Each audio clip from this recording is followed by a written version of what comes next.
How's it going, everybody? Texas Man here. I hope you guys are all having a fabulous day. Please give this video a thumbs up if you guys really enjoy it. Subscribe, of course, if you guys have not already. Also, do me the biggest favor of all, hit that bell notification button so you guys don't miss out on future videos or streams here on the channel. And also head over to Twitch. Follow me there at Douglas447. And in this video, we're going to be talking about Marvel's Inhumans, the first season and the only season. This season aired in 2017. Of course, you guys can, of course, get this on DVD, digital.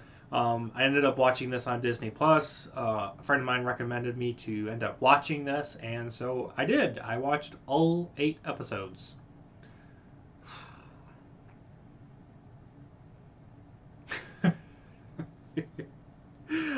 This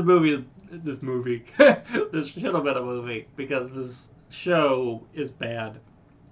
I've got a lot to talk about, guys, so I took a lot of notes. So let's dive right into it. Let's talk about positives, and then I can't wait until we get to the negative section because this show just this is the example of how Marvel doesn't know how to do things right. The cast is 100%.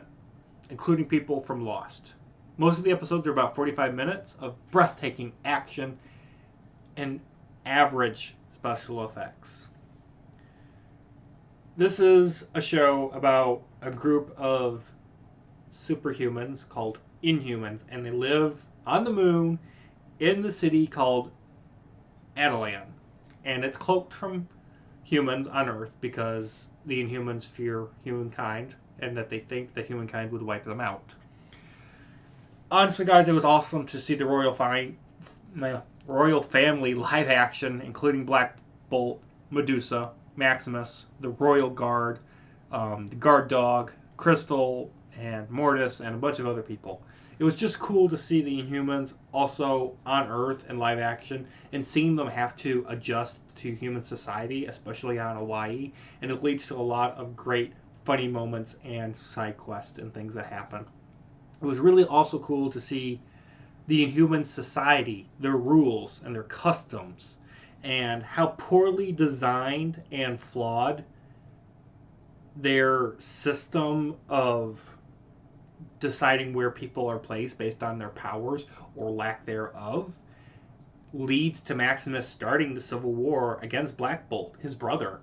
And I think that aspect of the Civil War aspect as to how and why things are happening, the core is awesome, but everything that happens around the core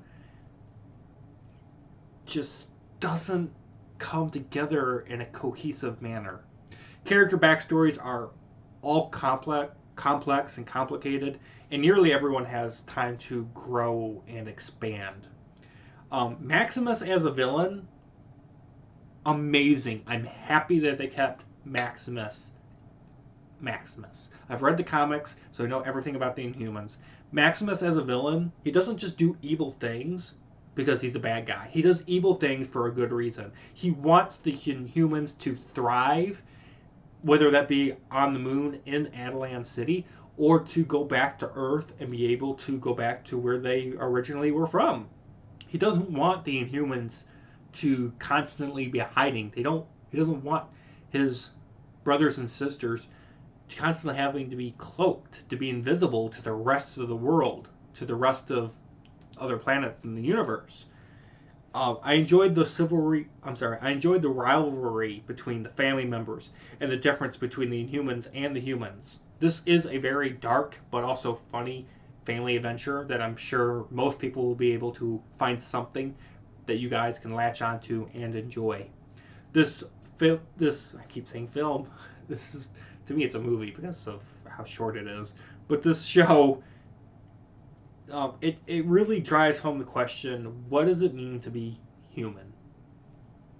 And also, lastly, for positive, I really wanted Maximus and the rest of his followers to actually succeed. I wanted Maximus to win because what he was trying to accomplish was good.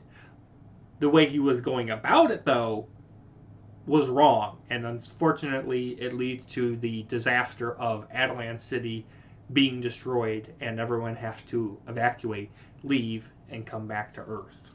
And so, if you think about it, though, Maximus, as the villain, even though he doesn't end up getting to leave the moon and come to Earth, he does succeed in his mission. He makes it where all the Inhumans that are still alive at the end of the show, they leave Adelan City because the protective dome and the cloaking thing completely shuts off thanks to Maximus. And so everyone has to evacuate and go to Earth. And so technically, even though Maximus does not survive the show, he succeeds in his mission as to making it where his people have to stop hiding and they have to thrive for themselves and branch out. And that's really cool. For negatives, though, there are a couple I have to discuss. First of all, characters do end up getting killed off, or they just get left behind as soon as their arcs grow and become interesting. I know I keep saying this a lot in this review, but this show would have been better as a movie. If you guys haven't had a chance to actually know about this, they aired the first 2 out of 8 episodes for this show in IMAX theaters, and it got a lot of hate. And because of that, I ended up not watching it. I didn't even bother. I'm just like, oh, I know how the Inhumans and all that stuff happens because I've read the comics. So I wasn't all that interested in watching a movie that I've already known a great deal about. But it bombed. And honestly, if they made all of these episodes and they cut out all the garbage side quests, which there are plenty of, and side characters that don't really add anything to the plot, if they got rid of all those, this show could have been a 3-hour movie, and I think it would have been better for it. I really wanted a lot more, to be honest. I wanted more of the good parts of this show. Major events and plot lines, they kind of feel similar to The Lion King. The show does have a bunch of love stories that are just extremely predictable and you can see coming a mile away. There is no full explanation as to why the Inhumans live on the moon in the city of Adelan, besides the fact that they just are afraid of humans. Like, the show tries to explain that, but I feel like they didn't do a good enough job. Episodes 3, 4, 5, and 6, they felt like filler. Like I said, those episodes, they constantly have all these side characters and side quests and side missions going on. And when you watch the whole show connectively, all those side stuff doesn't really add anything. It's just padding out runtime. CGI, it honestly looks like it was from Iron Man 1 era, even though the show is like 9 years later. I just feel like Disney and Marvel weren't given a good enough budget or something to make this show. That's just bizarre. It just looks like a low effort film show. I'm still getting that confused, even while I'm still talking about it. Also, I don't understand how Inhumans gain their powers. How did they escape to the moon? How did they build a cloaked city? How do they have all this advanced technology? There's some explanation to that, I guess, but it makes no connective sense. There's no cohesion. It doesn't blend well. If you've ended up reading the comics just like me, there's very little to no surprises, so you know exactly how this show is going to go beat by beat. I didn't like the changes as to how they made the Inhumans. Like, correct me if I'm wrong in the comment section, but I'm pretty sure the Inhumans were supposed to be humans and ended up getting experimented on, and they become this separate branch of mutants from like the X-Men. But they changed that. And I'm like, okay, whatever. The musical selection in this show is extremely odd and at times does not go well with what events are transpiring on screen. Characters die and they come back to life, and I guess that's because of the small cast of characters, which leads to a lot of emotional moments feeling less powerful. Episode 6 has this hand-to-hand combat scene, and it's just awful because it is extremely fast and it takes place in the dark, so you really can't see anything going on.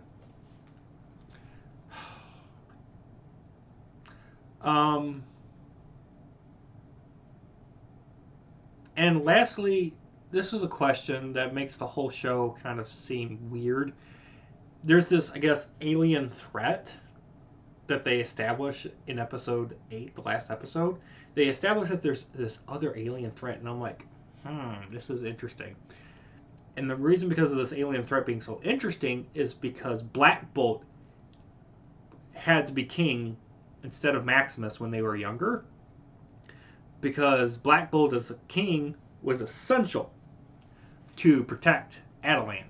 But we don't ever get any explanation in the show as to what is the actual alien threat and what made it where Black Bolt being king was going to help protect Adelan and everyone inside.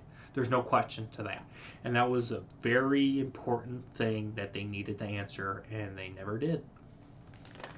Guys, honestly, Marvel's Inhumans, I know I'm bashing this with a lot of negatives, but there's just things in it that I could not see. There's things in the show that I had to talk about negative wise. This show isn't bad, guys. This is a very slightly above average show.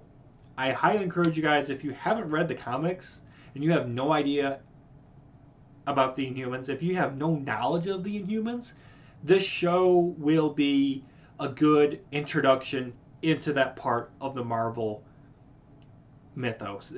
This is a good way to dive into something besides Spider-Man, X-Men, Iron Man, Captain America, Thor, Hulk. This is a group of humans that kind of has like a Guardians of the Galaxy vibe, but this is slightly darker. I'd say darker, but also less violent, and I think Guardians of the Galaxy is the best way I can explain this show, but it centers on a core group of people, a family, and them being on the moon, and that's it. Honestly, guys, I had a blast watching this show, but there are things in it that I'm never going to get out of my brain, of like plot things and character moments and certain changes and predictable things that just happen. And, honestly, you can overlook all the negative things that I said, and you can still have fun watching this show from start to finish. With that, guys, I'm going to give Marvel's Inhumans Season 1 a 7 out of 10. Thank you guys so much for watching. You guys all have a great day. I will see you guys in the next video or stream, whether it be here on YouTube or Twitch at Douglas447. Bye, guys.